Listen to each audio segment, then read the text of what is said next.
Good evening.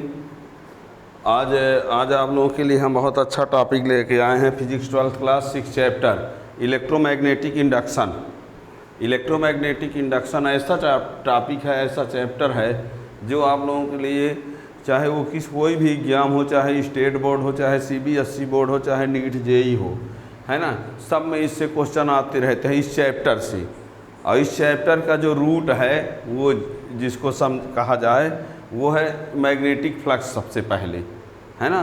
तो आज का टॉपिक जो है बहुत इम्पॉर्टेंट है। ये आज के टॉपिक को पढ़े बिना आप चैप्टर 6 को पढ़ ही नहीं सकते, और चैप्टर 6 को पढ़े बिना चैप्टर 7 को नहीं पढ़ सकते। यानी कितना इम्पॉर्टेंट है ये आप समझ सकते हो। और आगे जब आप और टॉपिक को पढ़ेंगे जब, तो आपको समझ में आए कितने इसमें वास्तविकता है ना। तो सबसे इम्पॉर्टेंट टॉपिक है इसमें, ठीक है। तो इसके लिए जो चैनल में नए हो, चैनल को सब्सक्राइब कर लेंगे तो नए वाले टॉपिक का नोटिफिकेशन भी मिलता रहेगा, ठीक है ना। तो चैप्टर जो है वो क्या है, चैप्टर 6 है। चैप्टर 6 है electromagnetic induction. Electromagnetic induction, electromagnetic induction. और इस इलेक्ट्रोमैग्नेटिक इंडक्शन EMI, इस चैप्टर का जो सलेबस है वो क्या क्या है देखिए। इस चैप्टर में आप लोगों को बता दें, सबसे पहले आप लोगों को पढ़ना पड़ेगा मैग्नेटिक फ्लक्स, मैग्नेटिक फ्लक्स। फिर फैराडे एक्सपेरिमेंट क्या है, और उसके अकॉर्डिंग से इलेक्ट्रोमैग्नेटिक इंडक्शन को डिफाइन करेंगे। फिर इसमें फैराडे लॉ, ये सबसे इम्पॉर्टेंट टॉपिक है। फिर है लेंज लॉ, फिर है फ्लेमिंग राइट हैंड रूल। फिर इसमें है मोशनल EMF, मोशनल EMF, ठीक है। फिर इसमें है एडी करंट, एडी करंट। लेकिन ये इस वर्ष सलेबस से हटा है, MP बोर्ड और CBSE बोर्ड दोनों में। अदर स्टेट बोर्ड की बात नहीं कर रहे हैं हम, दो बोर्ड की बता रहे हैं। CBSE बोर्ड से हटा है और MP बोर्ड से। अदर स्टेट बोर्ड में पता नहीं है कि नहीं है। और फिर इसी में सेल्फ इंडक्शन, सेल्फ इंडक्शन और म्यूचुअल इंडक्शन। इसी में लास्ट में है AC डायनमो। ये पूरा इस चैप्टर का सलेबस है, ठीक है ना। तो एग्ज़ाम के लिए सबसे ज़्यादा ज़रूरी ये है ना। मोशनल EMF भी है, इनसे भी क्वेश्चन बनते हैं, ये भी ज़रूरी है।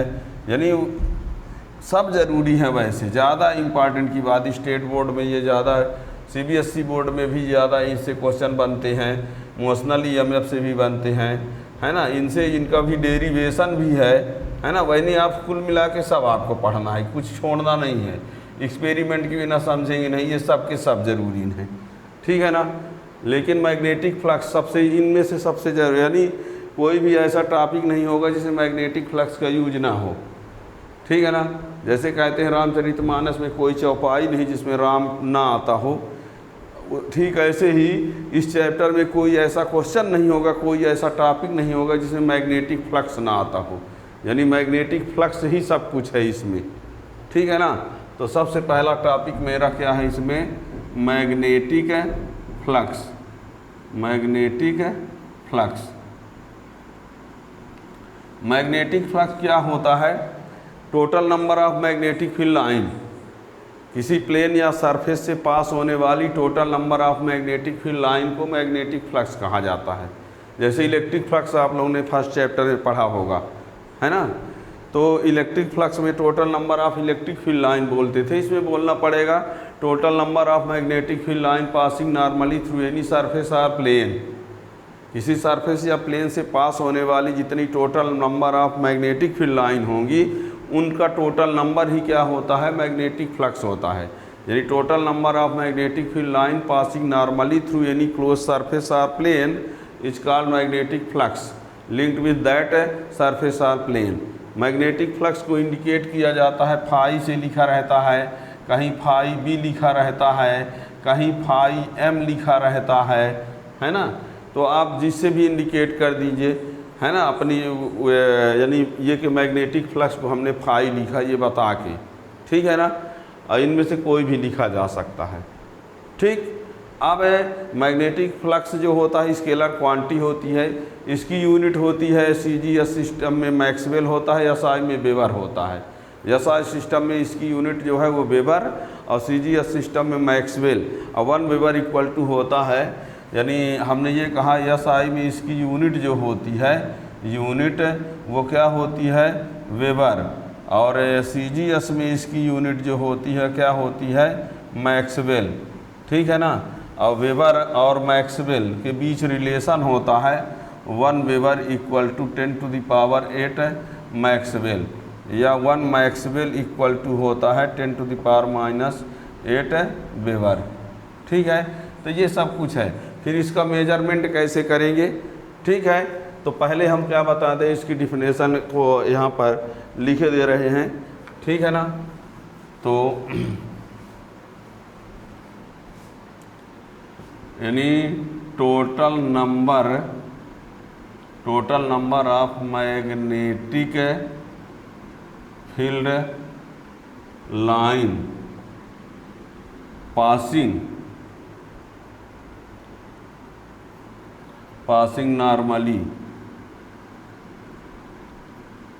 Passing normally through any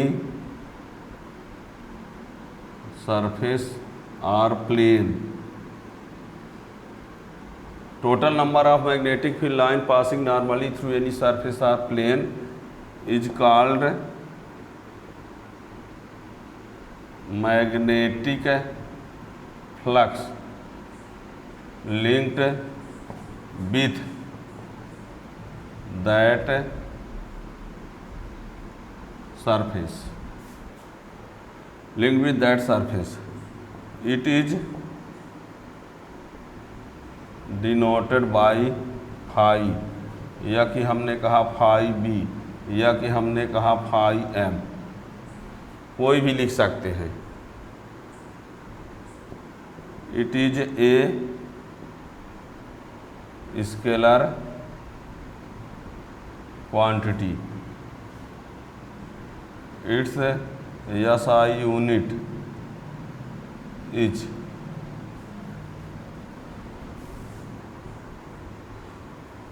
SI unit is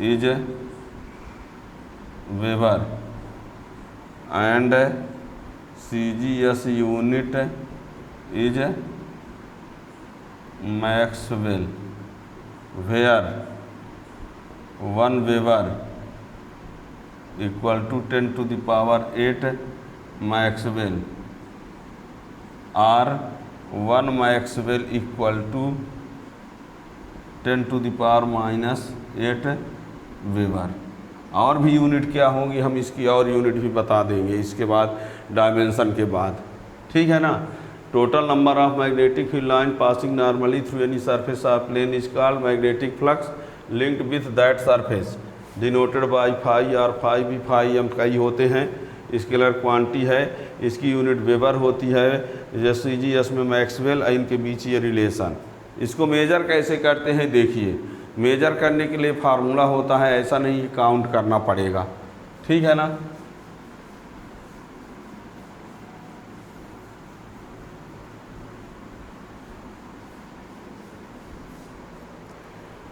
measurement of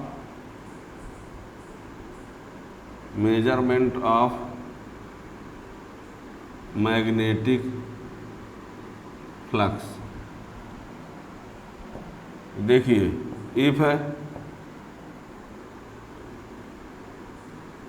surface area of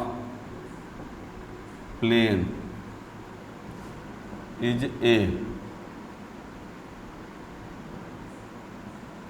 placed in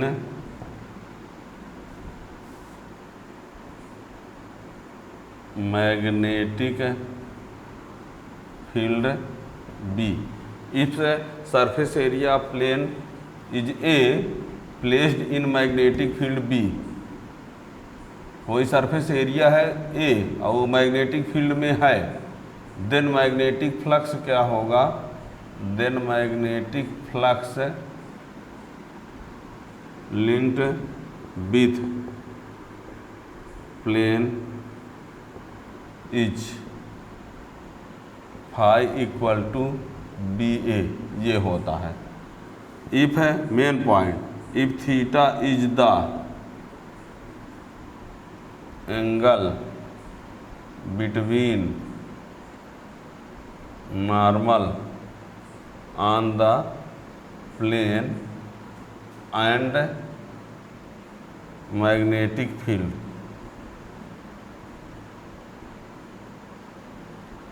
plane बोल दो, सरफेस बोल दो, जो भी कहो, प्लेन या सरफेस जो भी, यहाँ पर ये प्लेन और सरफेस कुछ भी, ठीक है ना। तो if theta is the angle between normal on the plane and magnetic field, देखो ये है मैग्नेटिक फील्ड, ये कोई ये प्लेन है, इसमें हम एक नॉर्मल ड्रा किए, ये क्या है नॉर्मल, और ये नॉर्मल और मैग्नेटिक फील्ड के बीच एंगल क्या है theta. If theta is the angle between normal on the plane, इस प्लेन के नॉर्मल और मैग्नेटिक फील्ड के बीच एंगल लिया है क्या थीटा, ठीक है ना। ये जो है वो क्या है प्लेन या सरफेस, प्लेन सरफेस जो भी कह दो, ठीक है। ये सरफेस है और ये उसका नॉर्मल है, ये मैग्नेटिक फील्ड है, इसकी प्लेन को ए बोल देते हैं, ठीक है ना। तो इसके बीच एंगल थीटा है, देन फाई इक्वल टू लिखा जाता है बी ए कास थीटा। मेन पॉइंट ये समझो, ये थीटा जो है वो किसके बीच का है, नॉर्मल और मैग्नेटिक फील्ड, ठीक है ना। नॉर्मल और मैग्नेटिक फील्ड के बीच का एंगल है, ना कि प्लेन और मैग्नेटिक फील्ड के बीच का एंगल है ना। इसमें कुछ हम कंडीशन लगाने वाले हैं, देखिएगा थीटा क्या है, ये पॉइंट ज़रूर देखना। एंगल जो है किसके किसके बीच है, नॉर्मल और मैग्नेटिक फील्ड के बीच। एंगल किसके बीच का है, नॉर्मल और मैग्नेटिक फील्ड के बीच का। नॉर्मल को एरिया वेक्टर भी बोलते हैं, इसको क्या बोलते हैं एरिया वेक्टर। नॉर्मल को क्या कहा जा सकता है एरिया वेक्टर, नॉर्मल ना कह के क्या कह दिया जाए एरिया वेक्टर भी बोल सकते हो, है ना। तो देखिए यहाँ पर हम थीटा की वैल्यू 0 लेंगे तो क्या होगा, 90 लेंगे तो क्या होगा, इसको देखना है।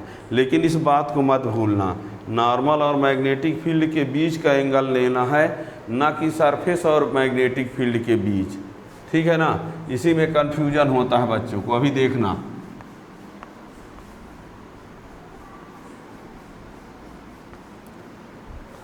देखिए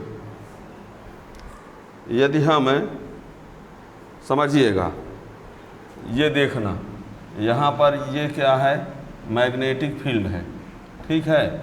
और ये ले लेते हैं प्लेन, ये ले ले प्लेन, तो प्लेन जो है वो इस टाइप का,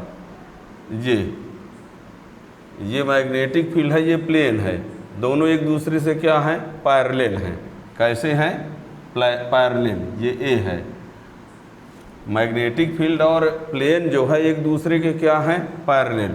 अब जब हम इसमें नॉर्मल ड्रा करते हैं, क्या ड्रा करते हैं नॉर्मल, तो ये नॉर्मल मैग्नेटिक फील्ड से कितना एंगल बना रहा है बताइए। प्लेन और मैग्नेटिक फील्ड है एक दूसरे के पैरेलल, लेकिन नॉर्मल और मैग्नेटिक फील्ड के बीच एंगल कितना बन रहा है 90। हमने बताया है ना कि जो एंगल लेना है वो नॉर्मल और मैग्नेटिक फील्ड के बीच लेना है, प्लेन और मैग्नेटिक फील्ड के बीच नहीं लेना है। तो प्लेन और मैग्नेटिक फील्ड हैं पैरेलल, पर उसका नॉर्मल से एंगल जो बन रहा है 90 बन रहा है। और देखिए मान लीजिए ये है मैग्नेटिक फील्ड और इसको ऐसे ले लिया जाए, इसके परपेंडिकुलर, क्या ले ले परपेंडिकुलर, तो इसका नॉर्मल इधर होगा, देखिए ऐसा,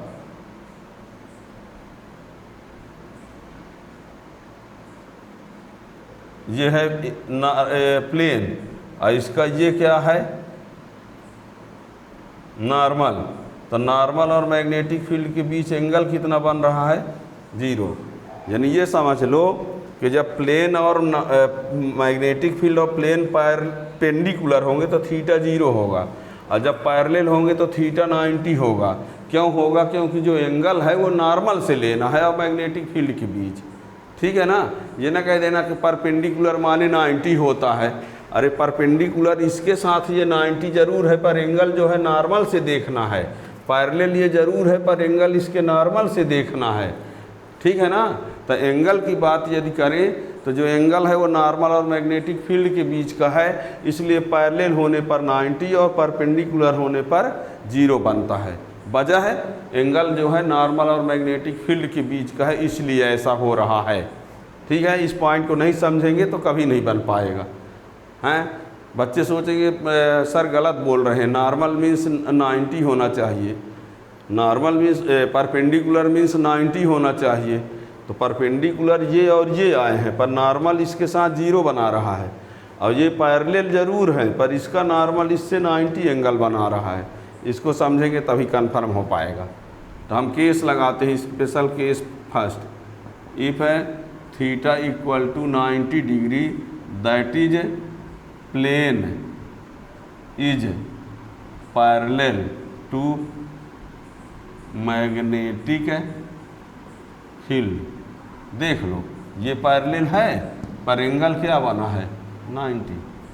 theta equal to 90 that is plane is parallel to magnetic field, then phi equal to B A cos 90, phi equal to B A cos 90 की वैल्यू 0, तो फाई इक्वल टू क्या आया? 0 आया। ठीक है ना? ये मिनिमम हुआ। और केस सेकंड, इफ है theta equal to 0 that is plane is perpendicular to magnetic field, ये रहा, देन फाई इक्वल टू क्या आएगा? B A cos theta, B A cos 0, तो ये क्या आया? बी ए, ये क्या आया? मैक्स। फाइनल क्या कन्फर्म हुआ? प्लेन और मैग्नेटिक फील्ड परपेंडिकुलर होंगे तो फाई मैक्स, एंगल भले एंगल 0 है पर फाई क्या आ रहा है? मैक्स। फाई कब मैक्स होता है? जब प्लेन मैग्नेटिक फील्ड के परपेंडिकुलर होता है, और इसमें एंगल 90 भले है पर फाई की वैल्यू क्या आ रही है? 0। ठीक है ना? तो पैरेलल पर फाई 0, इस पर ये। ठीक है ना? तो इसमें क्या कन्फर्म हुआ कि फ्लक्स मैक्सिमम कब होता है? जब प्लेन परपेंडिकुलर होगा मैग्नेटिक फील्ड के, और फ्लक्स 0 कब होता है? जब प्लेन मैग्नेटिक फील्ड के पैरेलल होगा। ठीक है ना? यानी आपने हेडलाइंस में क्या समझा? देखो, यदि हेडलाइंस की बात करें, तो इफ है A perpendicular B, then phi equal to B A max, और इफ है A parallel B, then phi equal to 0 minimum. ये बात याद होनी चाहिए। ए और बी पर परपेंडिकुलर है, ए मीन्स प्लेन और बी मीन्स मैग्नेटिक फील्ड, है ना? एरिया वेक्टर ना कहना, ये ए हम बोले हैं, एरिया वेक्टर, और ये यदि परपेंडिकुलर है तब ये आएगा केस। ठीक है ना? ये प्लेन और मैग्नेटिक फील्ड परपेंडिकुलर तो फाई मैक्स, और प्लेन और मैग्नेटिक पैरेलल तो फाई 0। ठीक है ना? अब इसका डायमेंशन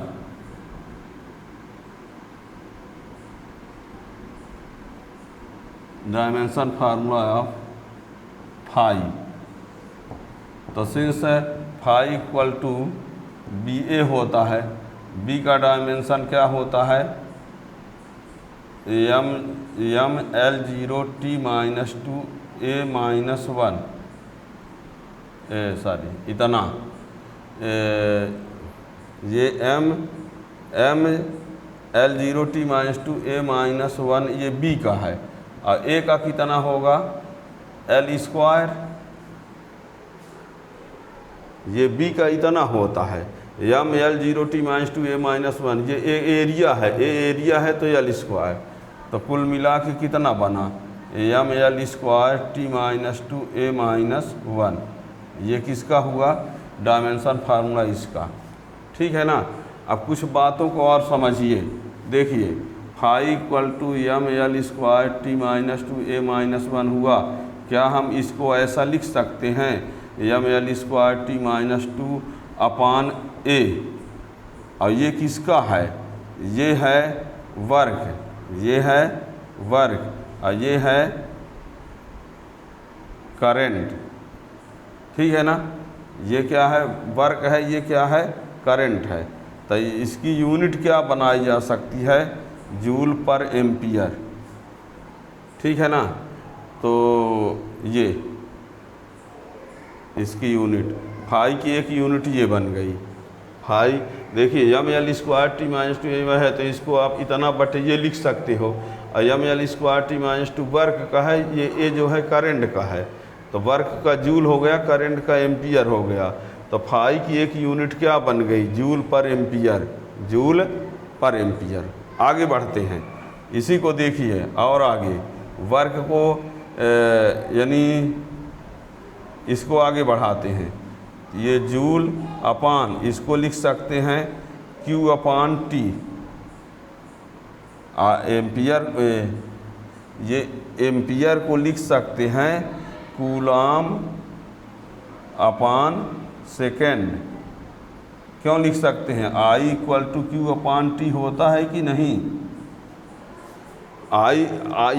ये क्या है करंट का है ना, तो current equal to Q upon T, तो एम्पियर के जगह लिख सकते हैं, ये एम्पियर है, याद रखिएगा एरिया ना पढ़ देना, एम्पियर है जूल पर एम्पियर, तो जूल एम्पियर को कूलाम बटे सेकंड लिख दिया, सेकंड ऊपर भेज दीजिए, सेकंड को ऊपर भेज दीजिए, तो यही क्या बन जाए। इसको आगे बढ़ाते हैं, तो जूल बटे कूलाम, जूल बटे कूलाम ये सेकंड, और जूल बटे कूलाम से बोल्ट होता है, ये बोल्ट गुणे सेकंड, यानी जूल बटे कूलाम बराबर क्या होता है बोल्ट होता है। तो ये जूल बटे कूलाम से बोल्ट हो गया, और ये सेकंड। ठीक है ना, तो ये यानी कूलाम ये सेकंड ऊपर चला गया, तो ये हो गया। अब यहाँ से इसी को हमने ये लिख दिया, फिर से समझना, ये नहीं कि भीड़ हो गई नहीं समझ पाए। M L square t-2 a-1, ये फाई का क्या हो गया डायमेंशन फार्मूला, इसको अलग से इसको अपान में लिख सकते हैं, ये वर्क का हो सकता है, ये करंट का है, तो वर्क अपान करंट, वर्क की यूनिट जूल होती है, ये एम्पियर, तो जूल बटे एम्पियर फाई की एक यूनिट हो गई। आगे हम क्या किए, एम्पियर को कूलाम बटे सेकंड लिख दिए, सेकंड को ऊपर भेज दिए, और जूल बटे कूलाम से बोल्ट बन गया, और ये सेकंड, तो बोल्ट गुणे सेकंड, तो इसकी एक यूनिट और क्या बन गई बोल्ट इंटू सेकंड। ठीक है ना, तो क्या हुआ अब कितनी यूनिट हो गई 4 ठो, कौन कौन, एक वही वेबर, फिर मैक्सवेल, जूल पर एम्पियर और बोल्ट इंटू सेकंड। तो इसका भी हेडलाइंस में देख लीजिए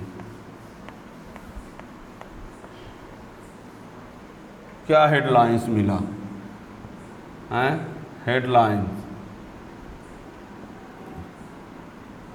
फाई की यूनिट एक ठो क्या मिला वेबर, फाई की यूनिट एक ठो क्या मिला जूल पर एम्पियर, फाई की एक यूनिट क्या मिला बोल्ट इंटू सेकेंड, फाई की एक यूनिट क्या मिला मैक्सवेल, ये किस में था CGS में, और 1 मैक्सवेल इक्वल टू कितना हुआ है 10⁻⁸